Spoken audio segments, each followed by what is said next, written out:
prayerful student group was my grandfather's brother. On top of that, after the seminary, on the advice of Kuruvilla, who was then the General Secretary of MGOCSM, I joined with Theophilos in Mumbai. And my job was to work in all the places outside Kerala. So from 1988, with a salary of 300 rupees, I went all over India, to your towns and cities, and some of your churches didn't exist. And once my shoes got stolen on the train. And I had to ask Theophilos Tirmini that I don't have the money, I need money to buy a new pair of shoes.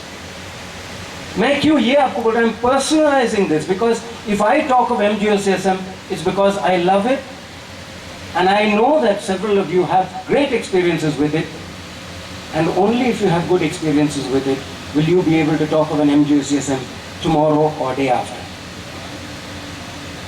I went back to work with MGOCSM, staying in Kottayam, and when that happened, for those 3 years, my 2 children were born.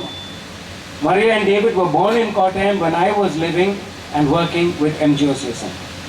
Having said that, I'm reaching a place now where I'm going to be a little controversial. So I've known MGOCSM in 1988 when I left the seminary. But MGOCSM has been equivalent and living long before that. But I see a lack of continuum. You know what is continuum? I don't see us learning from the experiences of the past. Have you heard of the term re-it till 1995, when I came here to Bhilai to help Theodosius Tirmini start the new seminary.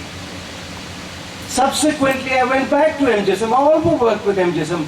We did something called the MGOCSM Diaspora Secretariat, which our beloved Kuruvilla Tirmini had the vision to say, this should be set up outside Kerala, and it worked in Nagpur for several years before I joined NCCI and handed over that charge.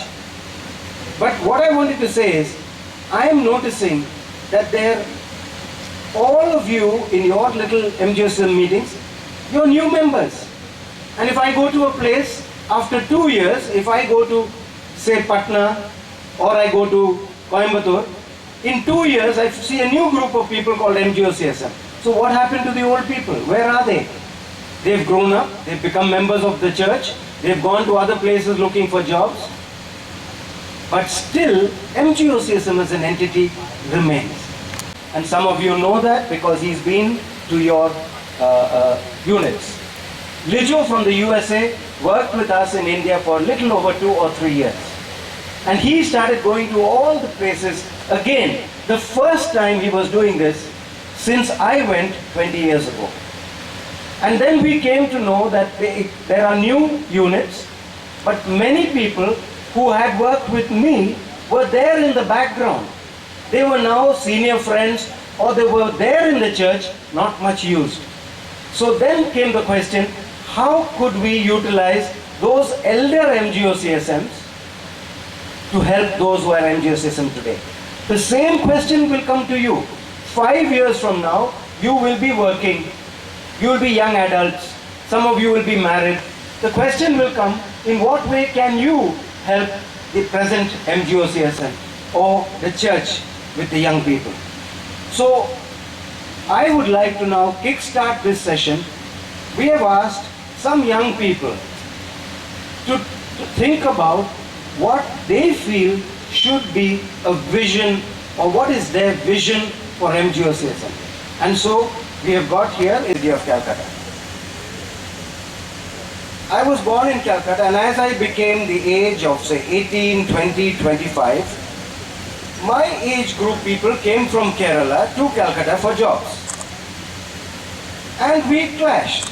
In church, we disagreed on so many things, simply that this is happening in many cities or towns all over India and the world. A fresh group comes from Kerala, and the cycle starts again. This problem I'm talking about, I visited Melbourne a few months ago. I know the problem exists in Sydney.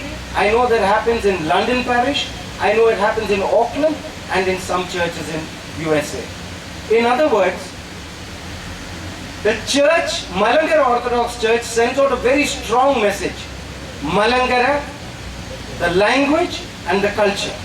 And we are trying to say, we are from this church, but we have a different language. We come with a different culture. Can you accept us?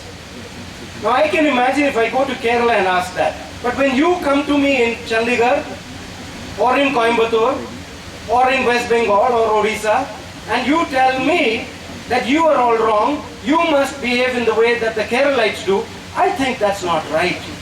The church needs to expand its borders and boundaries.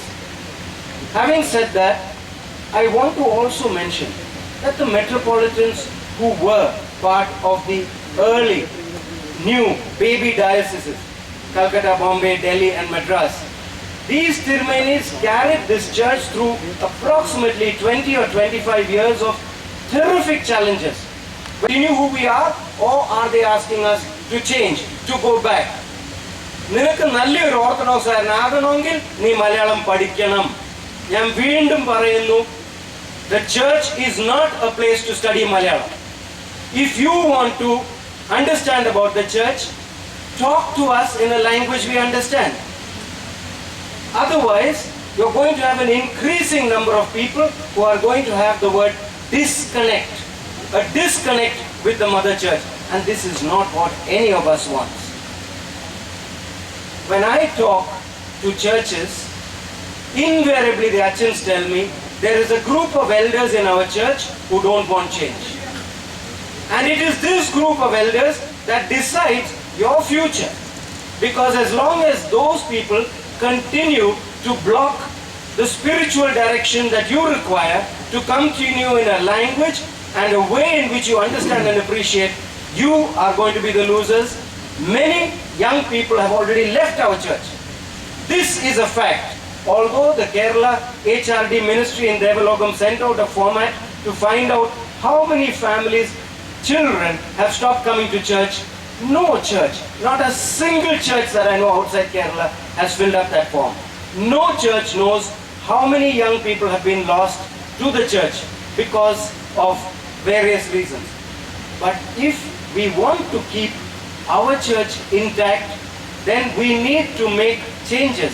And some of those changes are those that we've heard about just now. But otherwise, we will reinvent the wheel again. We'll go back 20 years, and in 20 years, 2 generations of youth will have been lost to the church. We don't want that to happen. So all of us need to put our shoulders together, our minds together, to work out how a church that originated in Kerala, which today is very comfortable in the various states of India and outside, how this church can still retain and, shall I say, attract its youth. We always say MGOCSM consists of you. So if you go home from this conference without actively being a participant of this, we are the losers. Your parents have asked you to go out and study. They ask you to study, they ask you to study hard, they ask you to get good jobs. Basically, they are more concerned about your position in life and the amount you earn.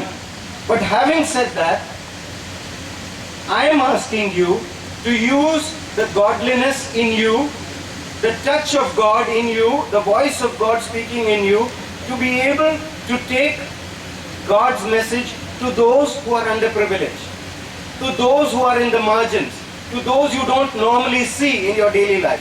Because if we are to keep 2.5 Christians continuing to make a mark on 95% non-Christians in this country, it can only come if there is a change in us and our attitudes. So, you have heard people say that you are the only Bible that others will read. You've heard of Mahatma Gandhi saying,